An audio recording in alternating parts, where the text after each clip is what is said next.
December 15th. The snow falls heavy as the world turns white, and visibility drops to only a few yards around us. Of course a blizzard would come now. For today's the day we fly out of here with the hope of reaching the colony.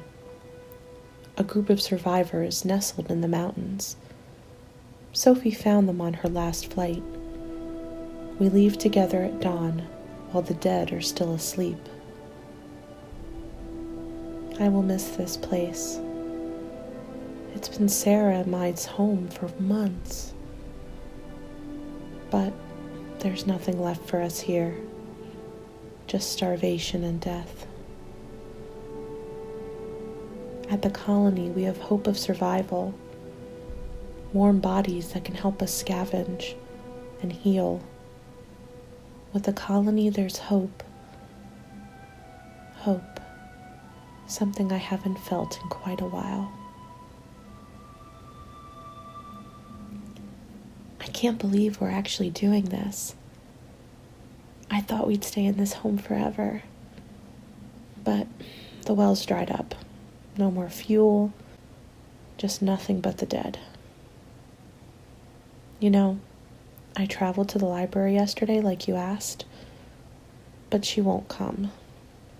The librarian's convinced that she's the custodian of all knowledge, that she has to stay here for the good of humanity or something crazy like that. Well, no matter. Sophie's an excellent pilot. I have faith she'll get us to where we need to go. You know, I lived near an airport when I was a kid. Did I ever tell you that?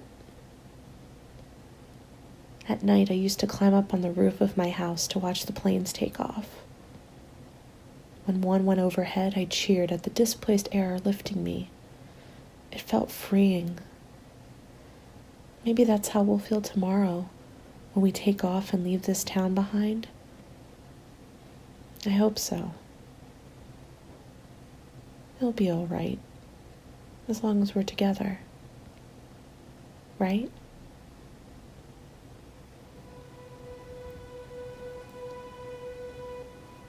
December 16th. The propellers of the plane cut through the silence, reading a rhythmic melody. It was almost soothing to the ear. We huddled together for warmth as we sailed through the cold night sky. I told myself not to look down, to keep my eye on the horizon, but of course I failed. Below us were dozens and dozens of the dead, staring at the sky, reaching for us. The noise of our propellers brought them all out outside. I can't think about what would happen if we ran out of fuel, if the weather turned, if the fog spread, if we had to land. I can't think about it, so all I can do is dream about the colony. There we'll be safe. There we won't be alone. There we'll be free.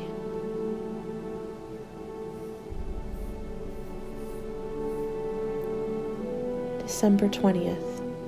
We arrived at the colony and was welcomed with open arms. When people call this the colony, there's no bitter irony in their voices, and that speaks volumes. Just about a dozen or so people living in harmony. Friendly faces with no sign of mistrust or suspicion. Just warmth. Can you believe it? After all that's happened in this world, I forgot what it felt like, the kindness of strangers. Sara's over the moon. She delights in this community space that we found ourselves in. I have to admit, though, I still keep my guard up, for the people seem a bit too nice, too trusting. I mean, where's the fear? The hoarding? Can this truly be nirvana? The source of their welcome must live in the monopoly of food and supplies they have. They've been collecting them for some time. The leader of this colony, his name is Andrew. He showed me the supply they had. He told me the scavengers had ransacked all the obvious food choices in town. Fortunately, the scavengers had left the good stuff behind. They didn't even realize how valuable things like clear plastic sheeting and PVC piping can be. With that, Andrew built a greenhouse capable of growing all the food that we need. He said he took a gardening class when he was young, an event his wife dragged him to. Who knew it would come in handy? He said he could hear her right now laughing at him from beyond. I told you, Andrew.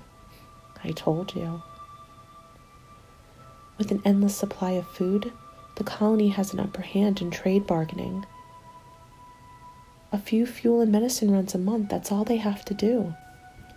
I mean, can you believe it? They have a real system here, a good enough supply to last us months. This could really be our home. For a moment, I dare to believe.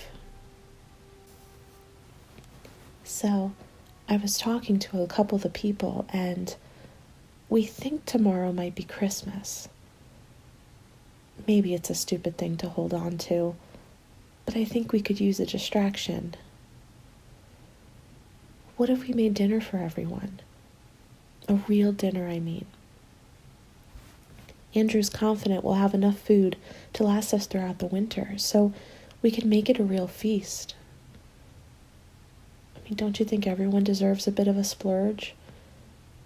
And you'll never guess what Darla told me. You know, the old woman with the scar on her face? She said on her last scouting mission, they found a guitar. An acoustic one in great condition. One of the colonists said he can play it. Wouldn't that be wonderful? Hearing real music again? I'm so excited. I mean, did you ever think we'd find a place like this? It's truly perfect. I never want to leave. We have a real shot here at surviving. Maybe not even just surviving, but thriving. Can you imagine it? So what do you say? Can we have a party?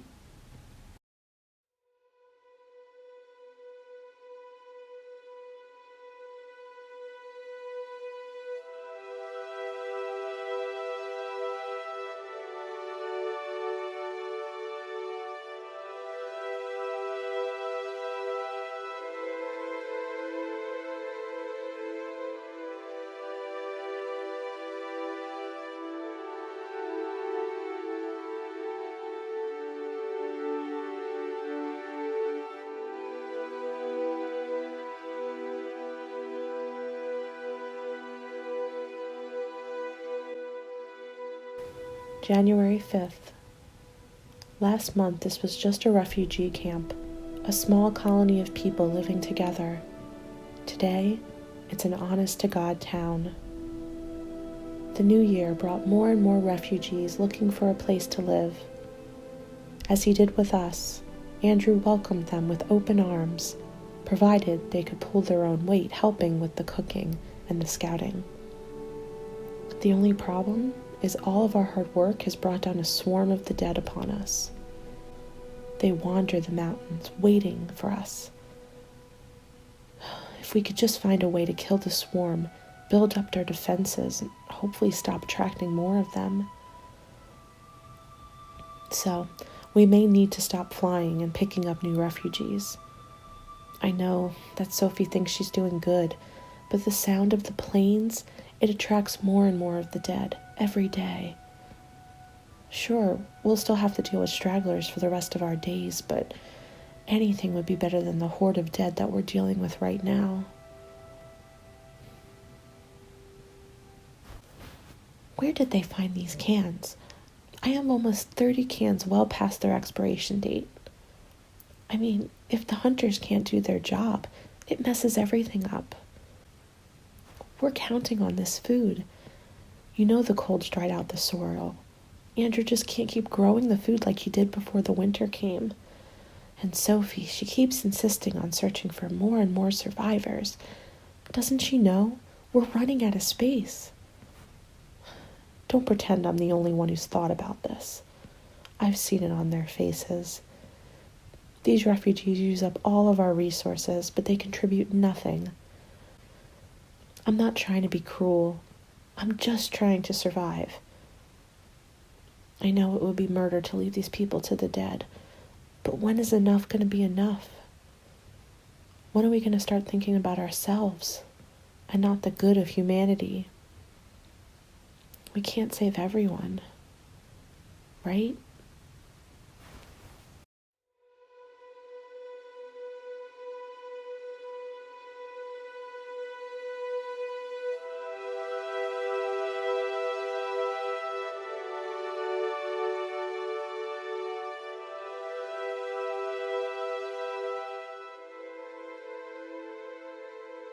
January 15th.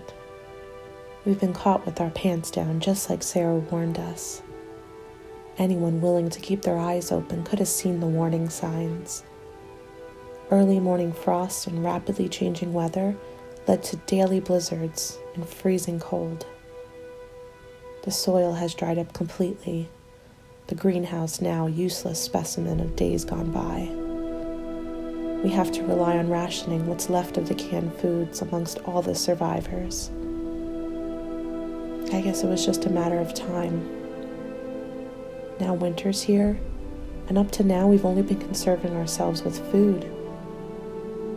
Food can keep us alive, but we're useless without fuel. How are we going to stay warm? How are we going to keep the generators going?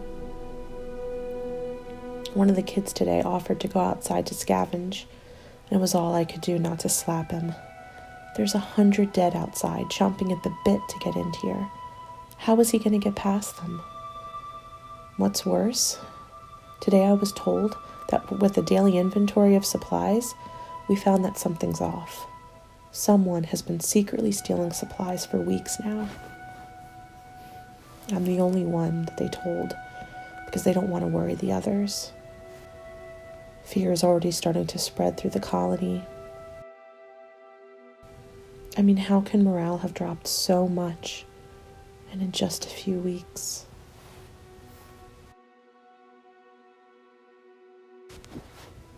Hey, how's it going? I'm alright. Hanging in there. Hey, how's Sara doing? I don't know, she's looking a little ragged as of late, a little on edge. I mean, I know we all are. I'm feeling stir crazy here. I wish I could hop on my plane right now, sail around, scoop up some refugees like I did before. Not that we have any food to feed them, but at least I would have felt useful. With no fuel to power the plane, I'm grounded like the rest of us. It really sucks.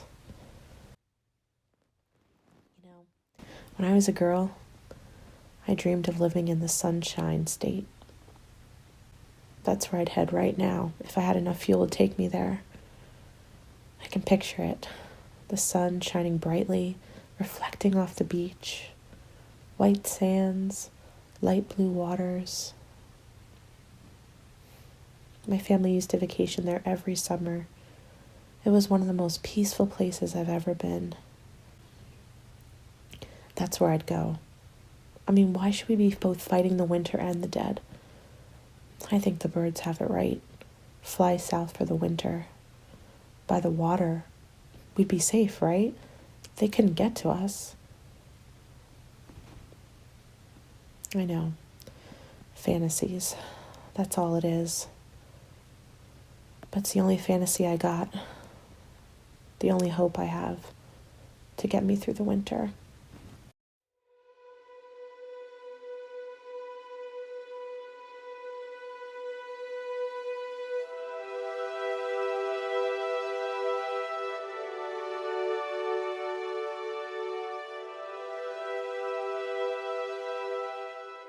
January 30th. I found the diary that Sara's been keeping hidden below her cot. It revealed my darkest fears. Her last entry read, "Each morning I stand naked in front of the mirror, and drink in the sight of my body. I've noted the leanness in the face of others, their visible ribs. They eat enough to survive, but everyone is hungry. And though I can't explain it, that fact excites me each night. I uncover my secret hoard of food. Sometimes I just stare at it. Sometimes I sample the stolen morsels. Other times I just devour it. Of course I can't eat too much, or everyone will know. But the thought that my belly is filled while everyone else's growls with hunger, I don't know, I revel in it. When I look in the mirror, I lovingly caress my fat, joyous parts of myself. I look so plump and prosperous. I adore my love handles and the slight punch I've been nurturing. It's such a luxury to not be hungry, and a weird thrill that comes at the expense of my neighbors. I have while they do not, and I find that achingly exquisite. Reading this makes my blood turn cold. There's only one thing to do now: confront Sara about it. So, you figured it out. Bravo. You know, I always knew you were one of the smart ones, ever since we started traveling together. I mean, that's why I stayed with you as long as I did, and why I plan on staying with you long past this sham of a colony. Don't you get it? Haven't you figured it out by now? We're not a family. We were fooling ourselves to think so. This place is just a pit stop on our larger journey. It's a dog-eat-dog world out there. People that kind, that naive, they're bound to be taken advantage of. I warned them, don't take more refugees. We won't have enough food and fuel to survive. But no one would listen to me. Well, now we're stuck with dozens of mouths to feed. Those idiots never had hope of surviving until we took them in as some desperate need to be humane. The only reason any of them are still alive is that they got lucky that someone smarter and stronger like us saved them. I want to laugh each time they talk about setting up barricades or going out to forage or starting up the greenhouse again. I mean, what a waste of effort. It's only a matter of time before this place falls. And boy, is it coming. Even at night, I hear the dead knocking on our doors. So yeah, I've stockpiled this food. I did it for both of us. When we collect a small amount of fuel, we can use it to charge up Sophie's chopper and get the hell out of here. Don't you wonder why I've been traveling with Sophie on her runs? I wasn't doing it for the fun of it or to find more survivors. I was doing it so I could learn how to fly a plane. Please, I knew you'd say something like that. Shh, okay, fine. My taking this stuff is probably going to hurt the others. It's probably going to lead the colony to collapse, but I'm not going to feel bad about that. It's going to happen anyways. That's not my fault. Don't tell me that any one of them wouldn't have done the same thing. So, are you going to keep your mouth shut and let me do what I need to do so we can both survive this hellhole?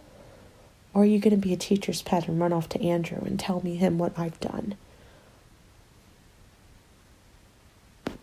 Don't give me that. I understand you better than you understand yourself. It doesn't matter how soiled your hands are. As soon as mine looks tarnished, you're ready to walk away. You're ready to betray me. But let's be real. I know it keeps you up at night. I know the stains you'll never be able to wash away. I know the blood on your hands. You're no better than I am.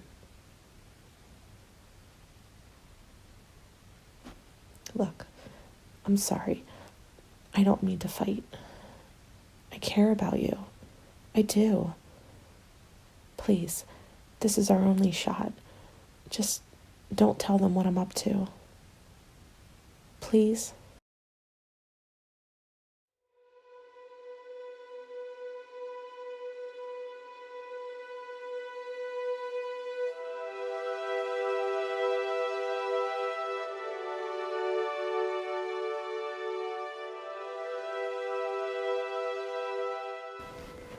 February 10th.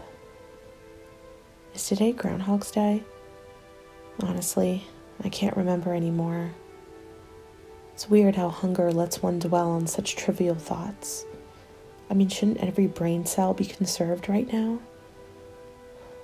I guess not.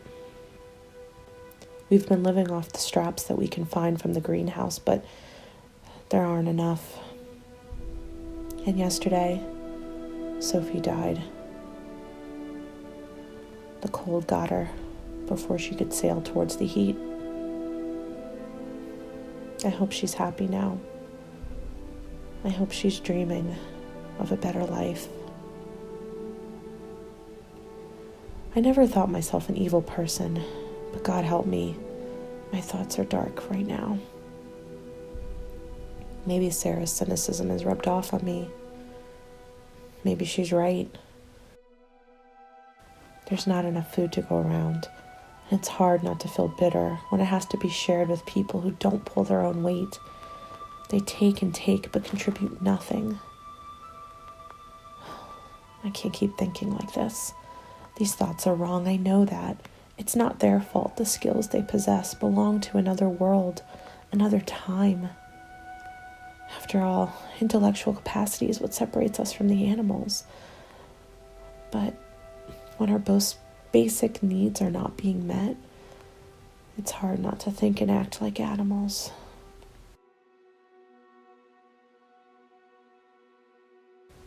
They don't care that we're starving. All the food I've hoarded is now gone. I ate it last night in a desperate hunger.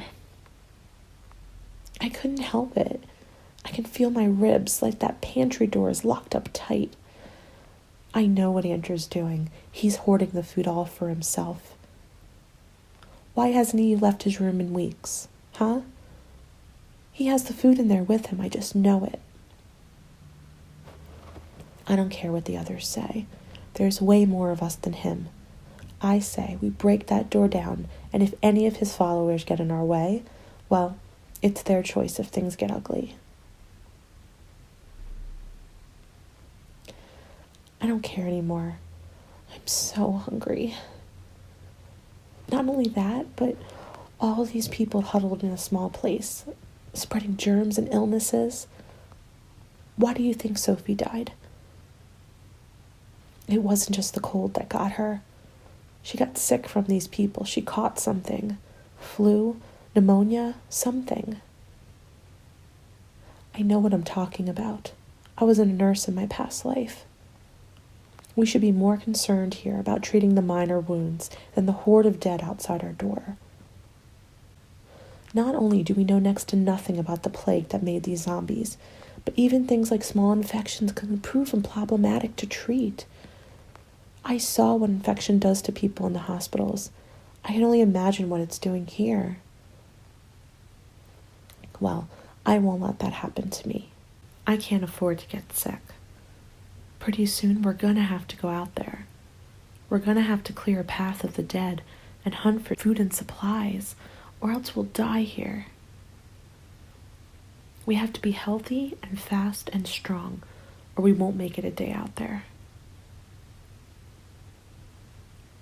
I know. I know you're scared. I know you think we should just stay here, regroup, outlast the winter. But we can't rely on Andrew anymore. It's us or them now. I hate that it's come to this. I really do. But our species isn't going to survive without staring down some terrible, hard truths. There's a core group of us, and then there's the tag-alongs. The core group makes all the tough calls. We do all the hard work. The tag-alongs seem to just be here to eat our food and complain about the inconveniences. Well, screw them. I say it's time we go. We leave behind the bickering fools who think every decision deserves a debate and a vote.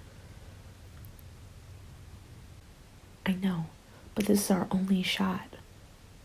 We just need to make sure we act quickly when the opportunity presents itself. I'm going to find the few left that are strong and healthy and brave. We're going to go out there. We're going to pass through the dead. We're going to scavenge every little bit of food, medicine, and fuel left on this godforsaken place. And then maybe, just maybe, we'll return and share it with the others. You need to decide, are you with me, or are you willing to put your fate in a cult later like Andrew? What's your decision?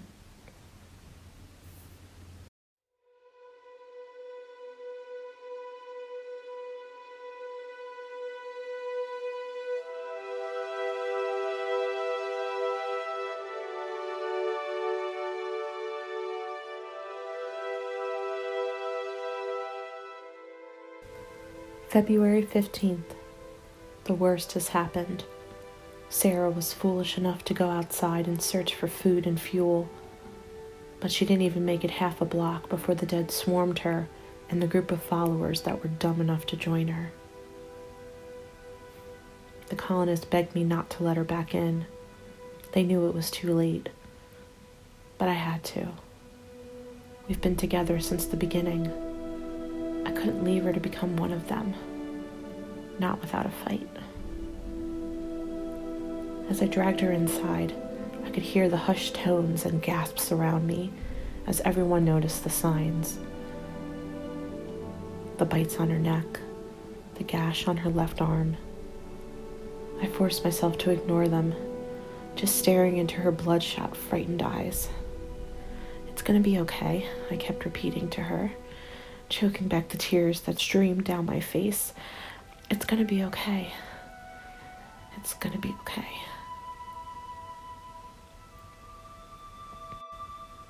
February 16th. At first I convinced myself that she was strong enough to outlast this. After all, at first Sara just had a light fever. But yesterday, her neck got swollen, a strange purple tint to it. And today, well, I've never seen anything like it. Her arm has turned yellow. The odor that surrounds her is harsh. The others are afraid that the sickness is going to spread throughout the colony. They have her quarantined in one of the closets. I can't leave her side. Things are bleak right now. All I can do is spend the last moments I can with the woman I've come to love. It's okay. I'm all right. Just a little cold, that's all. Just don't leave me, okay? Don't ever leave me. It's just you and me now. You know, when I first saw you, I understood that we were meant to be together.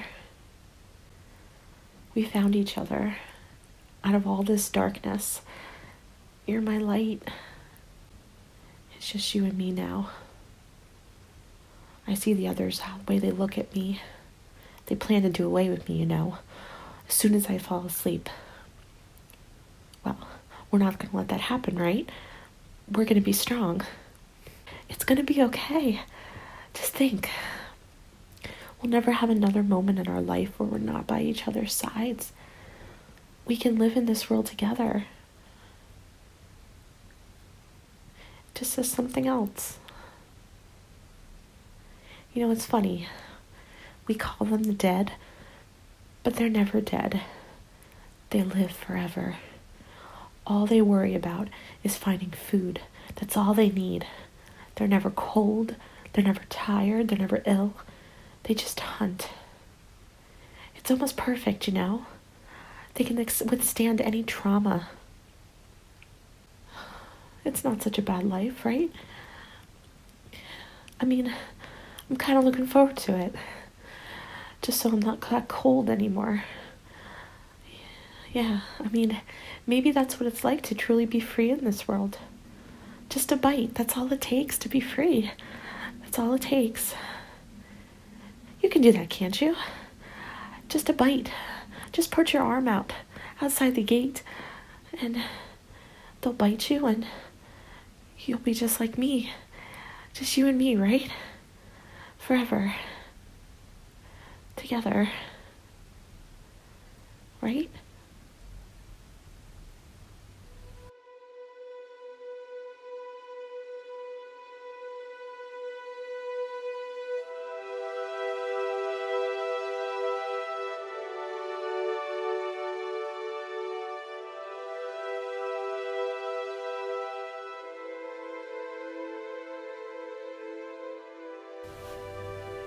February 18th. Sara died today.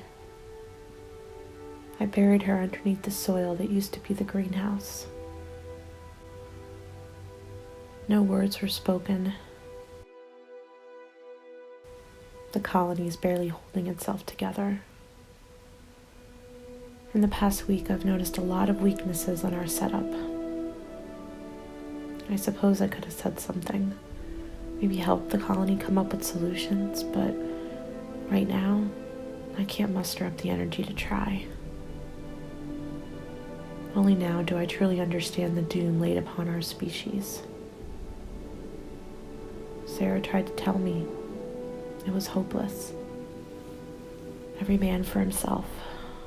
But I guess I wanted to squander what was left of my life into this fantasy that we could restart and build up a new civilization together. And how delusional was I? The colony was just a child's daydream. In my heart, I knew it wasn't sustainable. I mean, how could it be? In the face of complete annihilation, the dead, they just keep coming. The few of us left on this planet, all we can do is try to survive until we become them too. I mean, maybe Sara was right. Maybe it is best to go and seek death in the manner most fitting. To just join the hordes, but I was too much of a coward. I'm not afraid to die fighting, but I don't want to die, become the very enemy that I've sought to fight. I still cling to this hope of a life in this world. A delusion, I know. It seems like every time I'm ready to eat a bullet, a new crisis appears, and suddenly I'm fighting as if living is the only thing that matters. February 25th. I finally had the guts to go into Andrew's room today. The stench of death hit me as soon as I walked through the door. He was laying on his bed, a calm smile on his face, and his hand clutched a letter. It read, "This morning I stood on the watchtower and looked out at the colony, or what's left of it. I pretended I couldn't see the dead. They tirelessly stand on the outskirts. Pretty soon our barricades won't be enough to keep them out. But somehow, this morning, it all seems quite lovely to me. Fog is rising from the ground in ghost-like whispers, the crisp air filling my lungs, feeling magnificent. This place is the home I've built for us. Sure, winter's been hard, but I'm already dreaming of what spring will bring. Maybe I'm a fool to find inspiration in this season where the earth seems to wither and die. But at this moment, it feels like the colony is just starting. Now's the time to hunker down, gather all the food we can. Now's the time we build big walls that our enemies cannot overcome. And one day, the snow will melt, and everything that's green will flourish and bloom again. And when it does, spring will find us alive and thriving."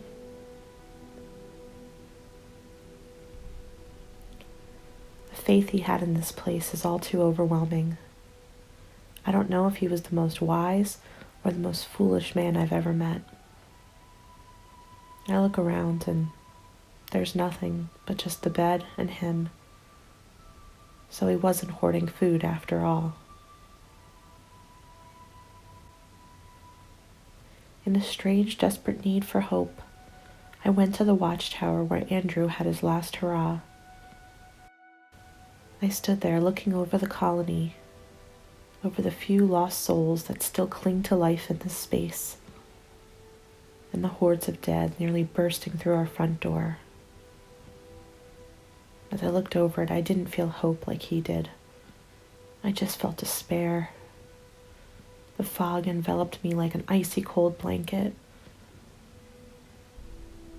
It spread through the town, covering the dead below, the fog obscuring everything.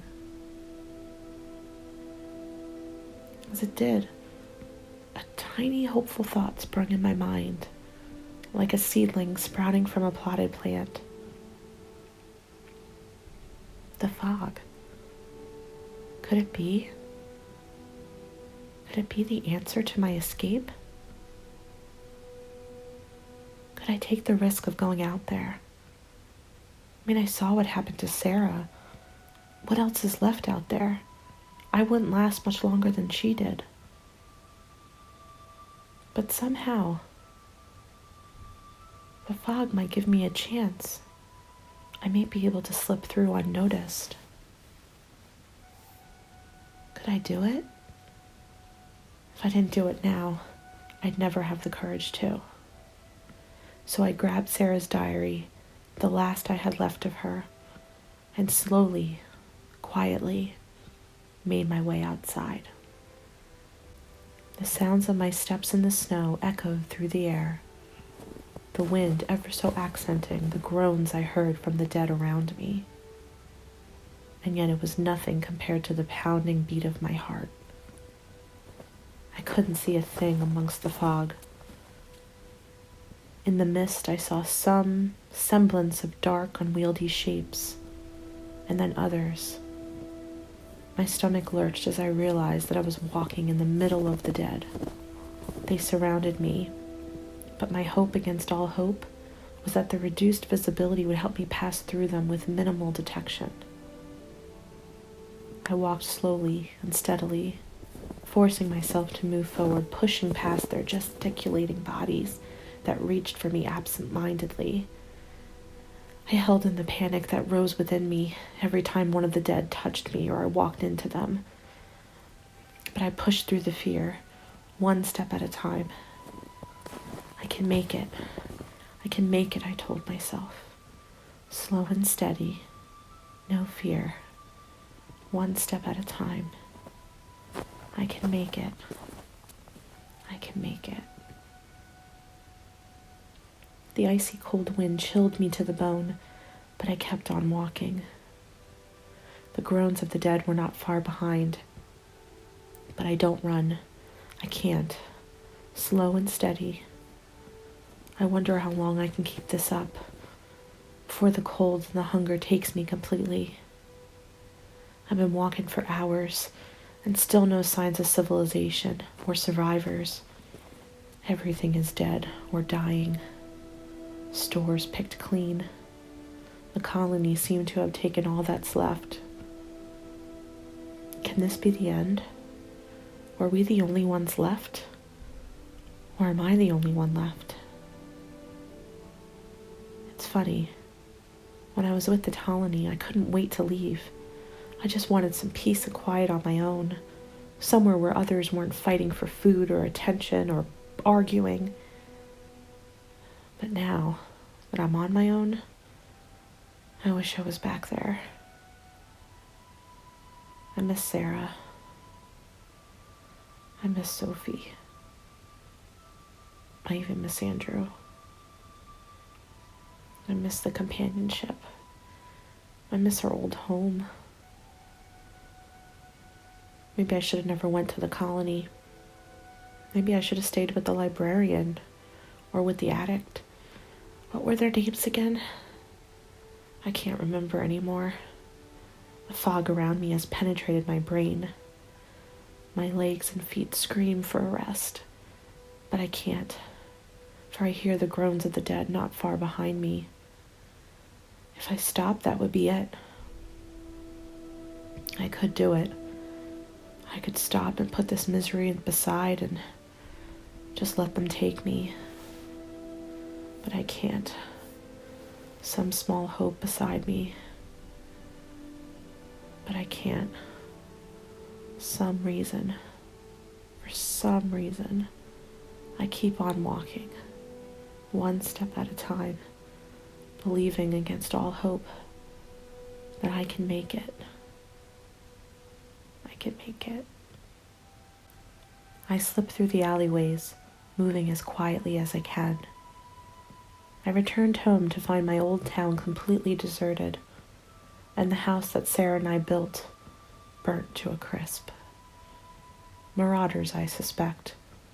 They're long gone by now. but they took everything.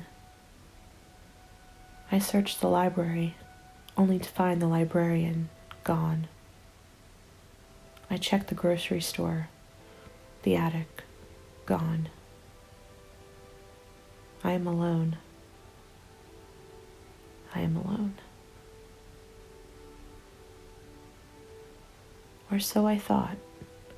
For the moment when I thought all was lost, God gave me a gift. As I turned the corner, I heard the clip-clop of horse hooves on pavement. Behind the old police station, I saw a half-starved horse walking down the street. A big black stallion. The poor thing looked as if it had been through a lot, like it hadn't eaten in weeks. And yet, it was the most beautiful thing I'd ever seen. I remember riding a horse once in my youth, the instructor warning me to approach the horse calmly and slowly. So I just did that, as before, one step at a time, slow, steady. The horse warily kicked to the ground, ready to take off at any moment. I slowed my pace, put my hands out one step at a time, moving towards it, reassuring the horse, "We can make it. I won't hurt you.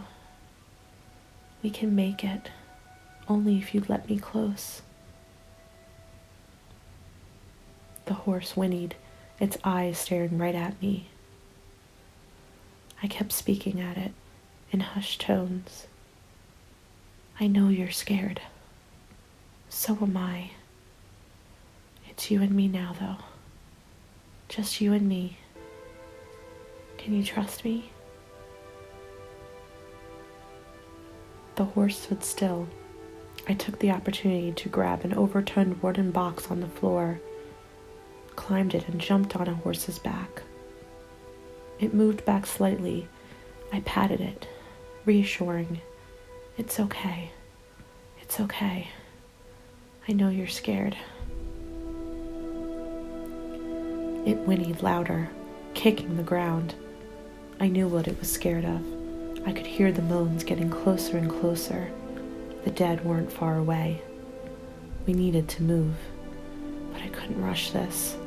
I couldn't risk the horse kicking me off its back. So I just kept speaking to it in whispered tones. "It's okay. You can trust me. We're in this together, you and I. We can make it." The groans grew louder, the dead shapes emerging from the fog. "We can do this," I kept whispering. "Together." The horse whinnied, apparently in agreement. I set my sights on the horizon, gave the horse a little kick, and we sailed off for a new journey forward, leaving the dead of winter behind.